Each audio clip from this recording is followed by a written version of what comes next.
Facing down what could be the most difficult winter since the start of Russia's invasion, some Ukrainians are rushing to install new generating capacity. These solar panels on a residential building in Kyiv will help keep the heat on and power flowing for about 1,000 families, said Valery Pindyk, who heads the building's Housing Association board.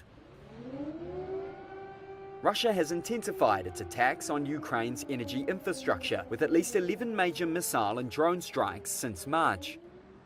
About half of Ukraine's generating capacity was knocked out and distribution networks were also damaged. Estimates from the Kyiv School of Economics puts physical damage and financial losses at more than $56 billion. Analysts say coping strategies include more electricity imports from Ukraine's western neighbours and purchases of generators and alternative energy sources like solar panels and batteries. In Kyiv, daily blackouts of 8 hours are common and people plan their days around power availability. That's led some residents and businesses to seek generating capacity outside the central system. Once the lights go out, the immediate fix for many is to turn on generators, a temporary solution, analysts said. And one that drives up costs, said this Kyiv business owner. He says using the generator means 1 kilowatt hour is nearly 5 to 6 times more expensive than usual.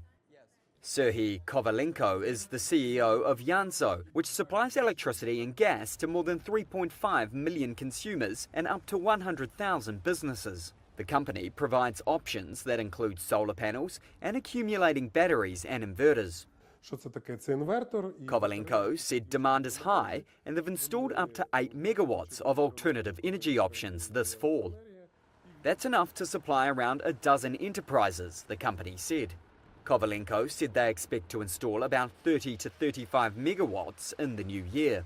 Official data shows that about 1.5 gigawatts of new solar capacity has been installed, but given Ukraine's needs and the scale of wartime damage, such changes are only the beginning. Dozens of financial programs supported by Kyiv's Western allies have been launched to shift Ukraine's energy mix to a cleaner and more sustainable model. Legislative changes were also introduced to simplify equipment purchases and imports. Pindyk said the cost of the solar panels on his building was about $23,000, with the government and Kyiv municipality helping offset about 2/3. Pindyk says they plan to install more panels on other buildings next year.